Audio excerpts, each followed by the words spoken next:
Zoom. Hello world. Good morning world. Not the entire world, of course, just the portion of the world for which it is morning.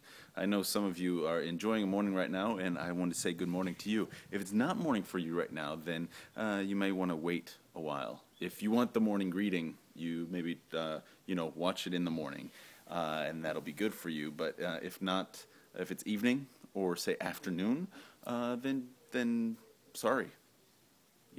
Sorry. I mean, I'm happy that you've made it that far in the day, but you don't get a good morning greeting. Sorry, bummer, sucks for you. Anyway, I wanted to talk about a question that I got yesterday from someone who they asked, how long did it take you to learn Japanese, or how long does it take to become fluent? And basically, the answer to that question is, I don't know. I don't know. It depends what you mean by fluent. And so what I'm going to do right now is take you through the steps of fluency. So basically, when you're learning a foreign language, and to tell you the truth, I don't really know about learning foreign languages. I'm just going to talk about Japanese in particular. But when you learn Japanese, you start at step one, which is greetings. And then you could say hello and konnichiwa and genki desu ka and sayonara and sumimasen and all that fun stuff. So saying hello and how are ya, although people don't really say how are ya so much here. But, you get the gist, kind of greetings and stuff. And so that's your first stage. And that stage is pretty much without value. When you're learning it, you're like, I can do all this stuff, like say hello to people and excuse me, but it's kind of valueless because just about anybody in the world that you talk to knows how to say all that stuff in English. So you're not really communicating. Anyway, but the good thing is you're not at that step very long unless you stay there a long time. So there's that. Anyway, then after you master the 10 words that it takes to get greetings down, you move on to the next step, which is basically, I think I'll call it questions. You kind of learn how to make some sentences and form basic questions. Now this is not a great area to be in. How do I say that? Pause. Long pauses are great for entertaining videos. No. Although thoughtful things out of the mouth are. Anyway, back to the topic. When you can make questions, here I'll use this example. In every textbook, someone's asking how to get to the library. I don't know why everybody's trying to get to the library, but that's a thing. So everybody wants to, where's the library? Bibliothèque. Every time I try to speak a language that's not English or Japanese, it comes out Japanese. So I don't even know. ¿Dónde estás? Anyway, you want to ask where the library is. Toshokan, doko desu ka? And so when you ask that, you're great. You're like, yes, I can ask people where the library is in case you want to find the library. But the problem is that you're still at level 2, so you can't understand the answer. That's frustrating, right? So you're able to ask people where the library is, where the supermarket is, where the post office is, but you can't understand anything they say back at you. And this goes for questions that extend beyond asking where things are. So that's kind of like a tough place to be in as a language learner. Then the next step toward fluency is questions and answers, but your scope of the answers is still very narrow. Okay, so you can ask somebody where the library is and understand a kind of set pattern of answer. So straight, left, right, intersection and street light and all that kind of stuff. But which is very helpful. But if anybody veers off of that in their answer, then you're kind of screwed. So if they say, go up yonder and swing a right, and you don't know yonder and right, then you're kind of screwed. All right, so that hurts you.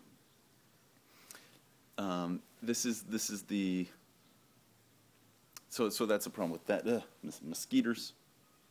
Don't like them mosquitoes. Anyway, then the next level of fluency I would next level toward fluency would be the level after that, and I think I'll call this the pizza delivery level. This is the level at which you can confidently order a pizza on the telephone, which is it's kind of a big deal. So don't take it lightly. Ordering a pizza on the phone is basically you can, like before level you can order pizza on the phone, but now you can do it confidently.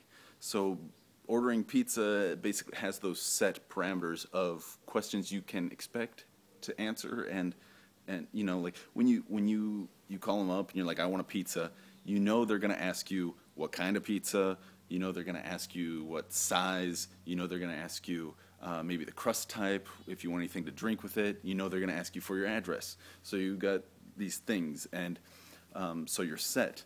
Now to order a pizza confidently, you have to, what if, suddenly he asked me if I had a coupon and I didn't know what to do.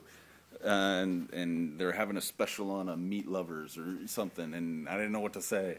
So those, so once you get confident, you're like, I don't care.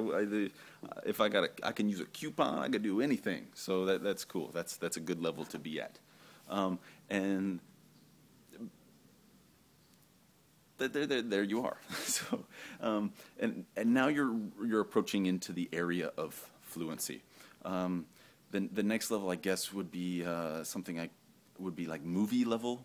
You're able to understand easy movies with some help, and then the next level would be newspaper level, where you're able to intelligently talk about stuff you might find in the newspaper. Yeah, and so that takes a long time, and it depends on how much you study. I think most of the non-Japanese people that I know living in Japan don't study at all, so they don't learn very much. This isn't Spain or France where you can just kind of live here for a while and pick up the language. I've never known anyone to just pick up the language. So that's a thing. Everybody I know who speaks who is not Japanese and speaks Japanese has studied it very hard. So it's not something you're just gonna hang out and learn. It takes work. So to answer your question is, well, first I'll tell you what my level is, and I'm sort of graduating the cheater level and moving into the mediocre movie level, the intermediate movie level, and the cheater level is somewhere after it's somewhere around low level kids TV level, which is you kind of cheat, and everybody does this to some extent, but you do it a lot. So cheating and it's not really cheating. It's just using language. Let me explain. So let's say, for example, you want to talk about a mechanic, an auto mechanic, but your brain doesn't know the word for mechanic. So you say like guy who fixes cars, and that's perfectly acceptable. It's just, it's kind of BS. I mean, really, you should be saying mechanic instead of always saying guy who fixes cars. So that's kind of where I'm trying to graduate from, I guess. Although I don't know if you ever really finish being there because things get more and more difficult. But the hard thing about that level is that it's so easy to stay there for a long time and just kind of because you're effective at communication, but it's not the best way to talk. But you're effective. So it's easy to kind of get lulled in and stay there because everything you want to say you can say in a way. So anyway, it's taken me like a decade to get pretty darn good at Japanese. Now, I've studied formally and informally and not at all for that decade. So I guess that's about it. I think if you study really hard, like full-time, full-on, like immersed, no English-speaking friends, and quit watching Glee or whatever your show is, then you can pick it up. And I've heard of people picking up having pretty good Japanese in 2 years, but that's like full immersion, like hardcore full-time student kind of stuff. Otherwise, it takes forever or not. I don't know. I know some Japanese who can barely speak themselves, but I know a lot of stupid people. Anyway, I'm gonna stop insulting people and let you go, and hope that answers your question. And I hope that if you have a language you want to learn, you learn it. That's the moral for today. If you want to learn a language, it's best to learn it. Thank you. I will see you around. You will see me around. And good day, and have a good morning.